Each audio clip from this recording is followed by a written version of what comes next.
So hi, One Legal Noise Podcast. I'm Shane, I'm Glory. and we're here with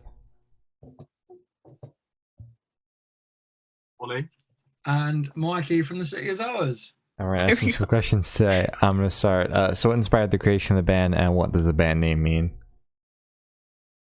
So our band was like put together probably about 5 years ago. And we kind of spent a long time doing bits and pieces, EPs and so what, and all those kinds of things. And really it was just a sort of outlet for us to kind of the same as probably most bands when they first start. It's just an outlet to have some fun and to write some songs and emulate the bands that we all sort of know and love.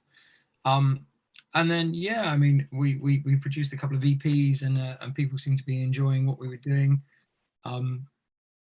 both here in the UK and also kind of like around the world, which was kind of cool. So we sort of wrote a record, wrote our first full length album called Low, which was totally cool, and did that. And then at the end of that cycle, unfortunately, Sam, who was our previous vocalist, decided that he was going to sort of call his time on the band. And that was when your boy Ollie decided it would be. He was crazy enough to come and get involved in the madness that is The City Is Ours. And as far as the band name is concerned, really it was just a kind of amalgamation of song titles and things like that were mainly used within our band as a working title. There's a record by a band called Def Havana. I don't know if you guys are familiar with them, but sound familiar. They're like UK kind of. Mm-hmm. I mean, they were kind of metalcore, weren't they? Like in the early days, post-hardcore, and then they've kind of moved into like Brick rock. Yeah, like really cool band. And they had a track that was kind of like a play on words that we kind of adjusted a few things around, and that was like a working title. And then like 5 years later, we're still called The City Is Ours, and it was very much just only meant to be a stopgap, but you're stuck with it now, yeah. So like we're just we're called The City Is Ours now. Hello. Yeah. I mean, you kind of have to be, unless you want to rebrand a couple years into it. Yeah, man. Like, so yeah, that was it. It was just like we came up with a name, and we've had a bit of a strange ride. But Ollie's joined the band, and there's very much a new era going on right now, and just stoked to be putting new music out, really. So yeah, totally cool. Awesome. Sounds good. So congratulations on your upcoming album, COMA. How do you feel about the response to the announcement so far? Yeah, so good. Like, just the violent release. Being like when that first came out, it was mental, and then just 5 weeks after we announced the album, and people are stoked for it. They're a bit sad that it's so long away, but it's a lot of time for prepping and teasing everything. Which It's so long awaited, we weren't allowed to hear it. Yeah.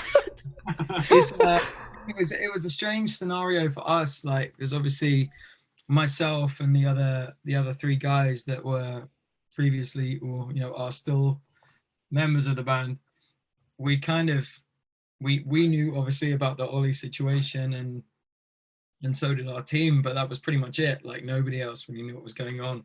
And with everything that's going on in the world right now, it was very kind of we were a little tactical in the way that we played it, because we knew that we were going to do this announcement, and we knew we were bringing Ollie into the fold and everything else, but we were kind of like, look, we could kind of use this to our advantage a little bit and try and make this into a bit of a play almost. So that's kind of what we did. So it was exciting, but incredibly sort of nerve-wracking at the same time, because we'd essentially told our fan base and the world, obviously through press, that Sam was leaving the band and hadn't really resolved it any further than there. So we were then sat on all this new material and a whole album and everything else, but just kind of waiting for that kind of announcement to happen, and for the whole Ollie era to kind of become a thing. So when we did, it was like, we were all stoked, and we all knew that it was good in camp, I guess, but you never quite know until you put it out to the world, like how it's received. So we're just super stoked. It's a long process. I mean, the album's not out till October, obviously. Yeah. There's lots of new music between now and then. I can assure you, and hopefully it will be worthwhile for everyone involved. Awesome. Good. So what made you guys choose Violent as the lead single for this album? Because obviously you're kicking off the album and then the new vocalist as well. I mean, to be totally honest, for those people that don't know, Ollie was a friend of the band for a long time beforehand, and actually was involved in our team. He made all our visuals before. Oh. So that was super cool, and he's also made all the visuals for the new album that you've seen so far. So go and check his stuff out as well. He's a very talented dude. But to be totally honest with you, the main reason that we picked that song was just because of the way that the vocals are like at the forefront at the beginning of the song. It just seemed like a good idea to go with something that, I mean, there's like a short riff at the beginning and then it just goes straight in with the vocal, and it kind of seemed like an obvious way to be able to say, you know, no holds barred, here's what we're doing. Didn't tell anybody that he was in the band before that point, so there was lots of people in the YouTube premieres and everything else doing the whole, oh my god, I can't believe it's him. Which is great. So it's just it's a bit of a power play, I guess, on our part, that we were just like, we've got this idea and we're going to roll with it. So we kind of picked that song just because it fitted with what we were doing. Yeah. Worked really well, but then we were a bit like, oh, now what do we do? So it's like, what now? For like a yeah, I mean, we had to kind of rejig ourselves in the mindset of what was going to come next, because we had the idea of what we wanted to do at the beginning. That was pretty concrete from even when we were in the studio, like tracking and stuff. But then after that, we'd kind of made one idea, and then we were just like, now what do we do? So yeah, we were obviously like, you know, we signed to a Rising Empire and everything else, and it's been super cool with them. So like between us and them, we managed to fabricate some kind of plan, because we had this one really cool idea at the beginning, and then the rest of it was all just very heavy. Yeah. Didn't really think that far ahead. You were just like, let's get this one thing, this really cool thing, and then what next? Exactly. That's why you've got the team. Exactly. So is there any meaning behind the album name or cover art? So, I mean, COMA essentially is an album lyrically that I wrote largely myself, and Jamie, who's our bass player, wrote most of the lyrics to the record. And it's very much a case of sort of being in a situation where, obviously, when somebody is physically in a coma, like they're kind of unconscious to the world around them. And obviously, you know, that's not a particularly great place to be usually for medical reasons. But like we tried to sort of spin that as a being unconscious in a situation where life is kind of passing you by around you, and it's sort of like that moment of sort of consciousness of initially realizing what's happening, but then also kind of the way that you then process it, and through the emotional journey that you go through from point A to point B when something's going on.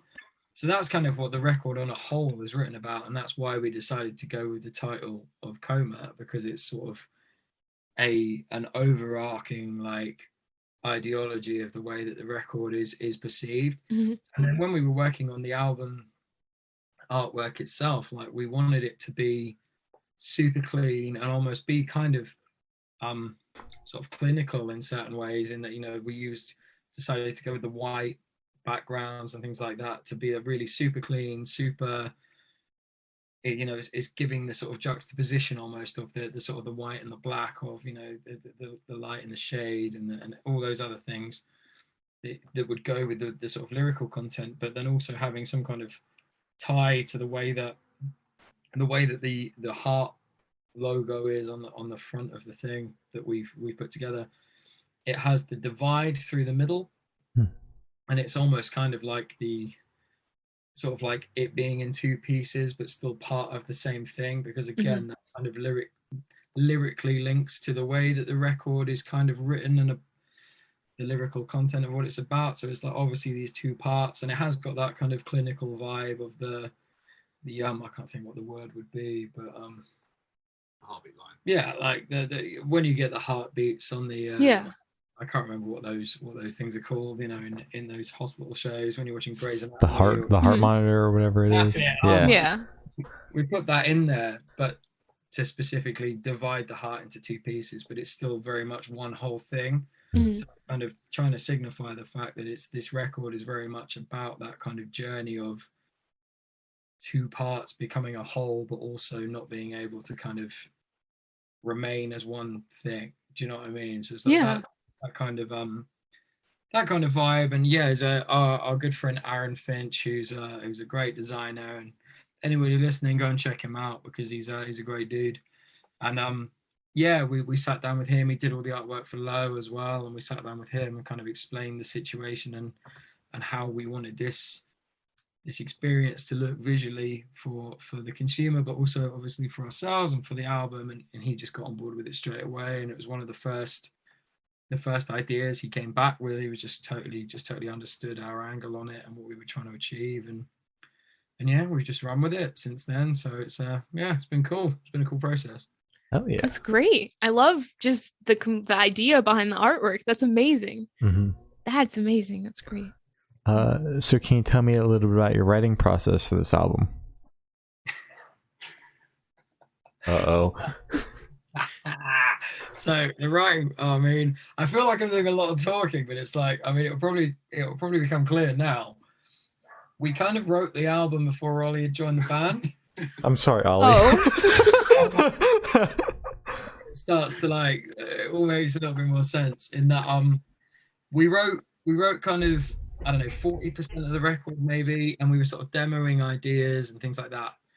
And then Sam decided he was gonna, you know, he couldn't stick around with City anymore, and he had other things to do, and that was totally fine. But then we were in a situation where we were like, how do we move forward? We had studio time booked, all of this kind of stuff. Obviously behind the scenes. So we were kind of panicking internally, going, oh, what are we gonna do? Like, how are we gonna make this happen? Mm-hmm. And then so essentially, I mean, between myself, Jamie, Stuart, and Louis, we sat down and kind of wrote the rest of what is now COMA and what has shaped up to be COMA. Mm-hmm.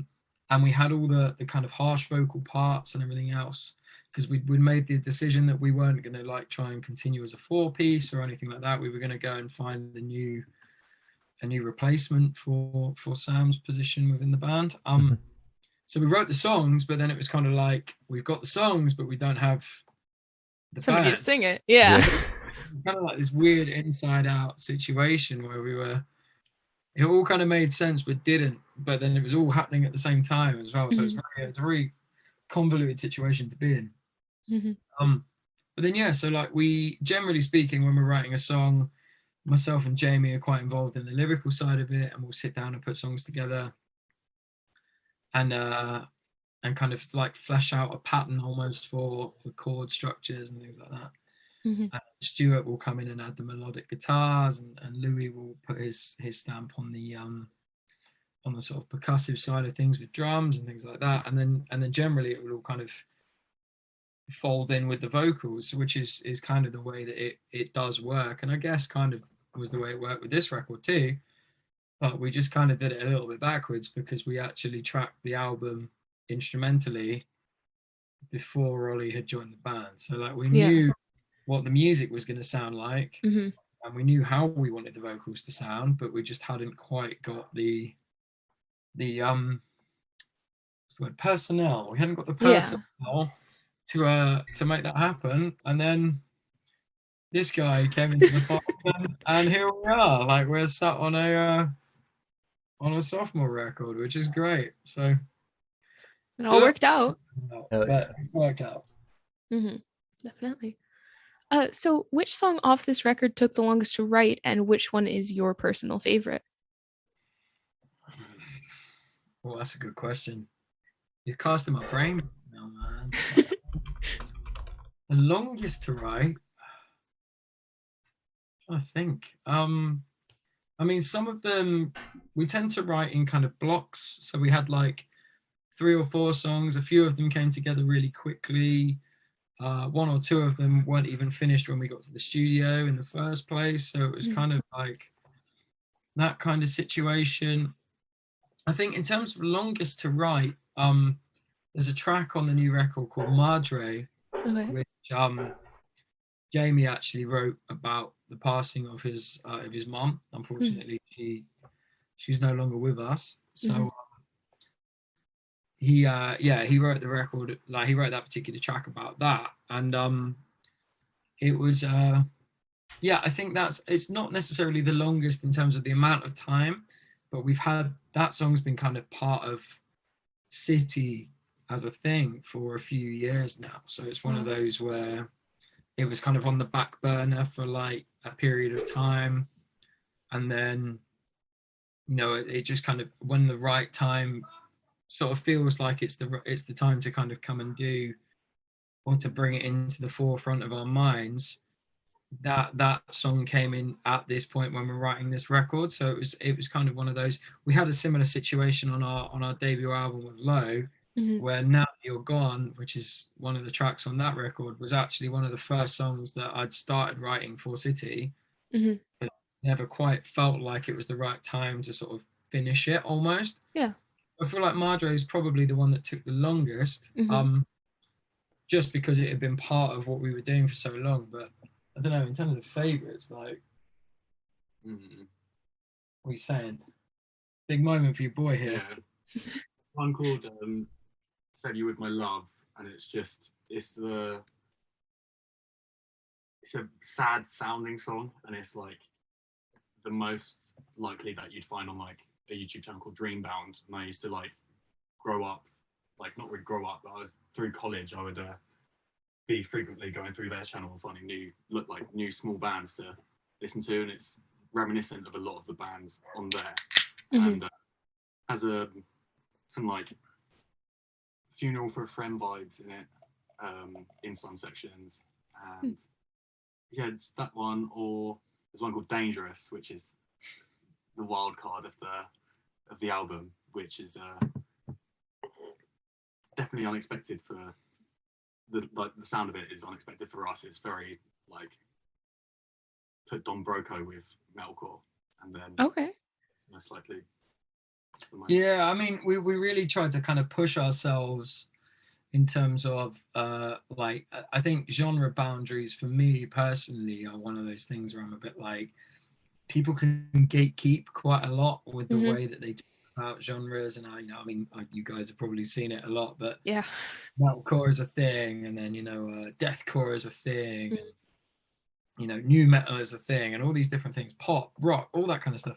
And with this album particularly, especially once Sam had decided that he wanted to leave the band, the four of us at the time were kind of like, let's just do what we want to do. Like, let's write a record for us, and let's write a record for healing what is our band at the moment. And so there's a few kind of curveballs on this album, and things that people wouldn't necessarily expect from the City's Hours. But I think Ollie's probably right. Dangerous is I think it seems to be a bit of a favourite in camp and with our teams and stuff at the moment. It all seems to be one of the ones that people are kind of interested in. So I'm excited to see what people think about that one in particular. All right. You guys are hyping it up a lot. I'm excited to hear it. Yeah. Right. You might not have to wait that long, so I won't go too. So this album is still obviously more than a few months away, but when the time comes, how do you recommend that your fans listen to it for the first time?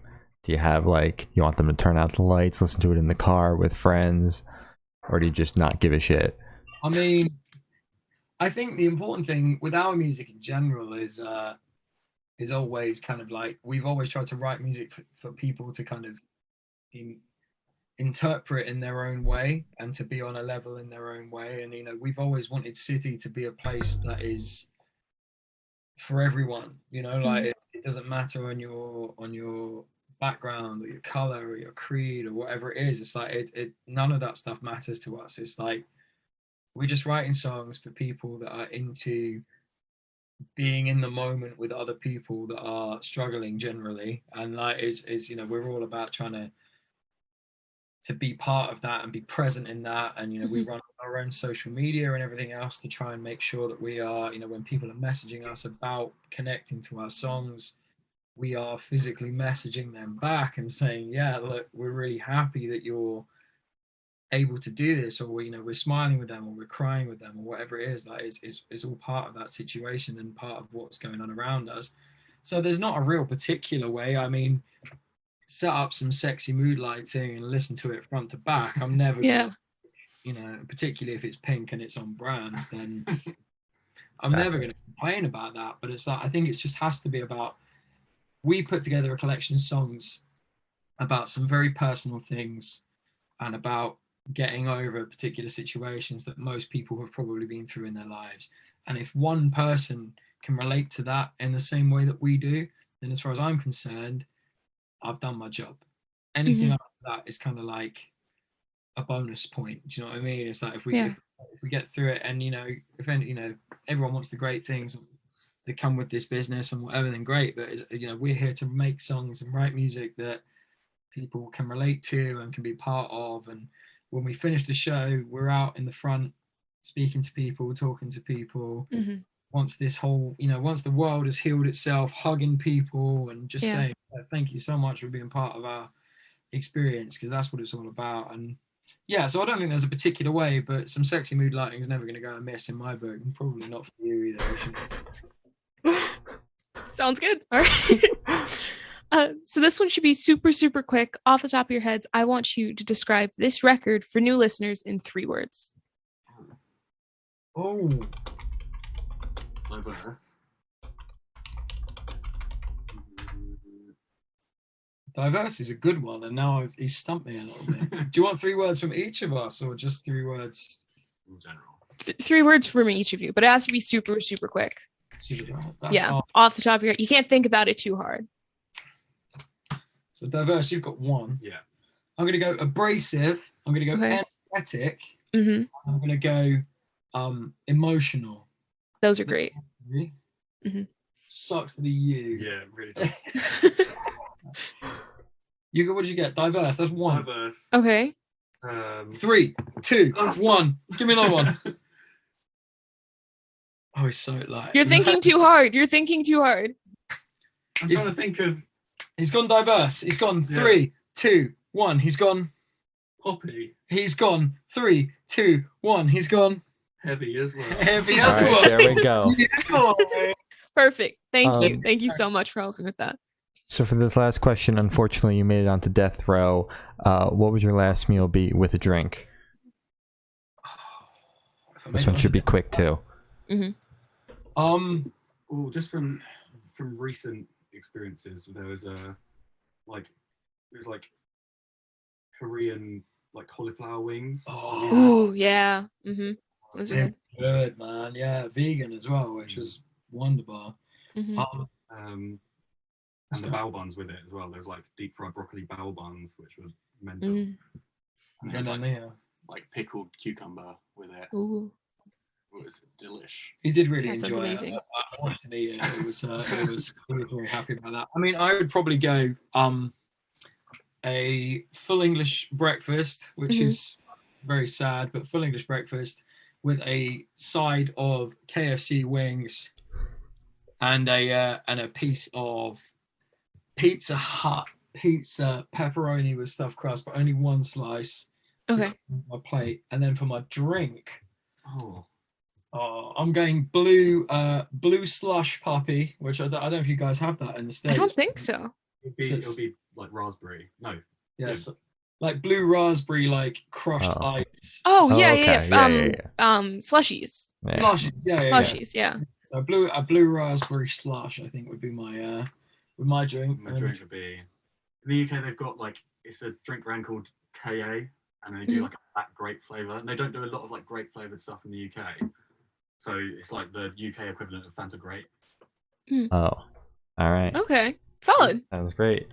I respect that. So as I said, that is all the questions we have today. Is there anything that you guys would like to plug? Just COMA. I mean, Yeah. Over. What he said. COMA, brand new album. It's out 22nd of October. There's 3 singles out right now. Go and check out Violent. Go check out COMA.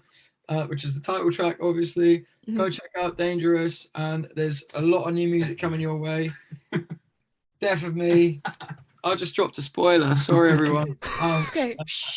Death of Me, no, have it, take it. Mhm.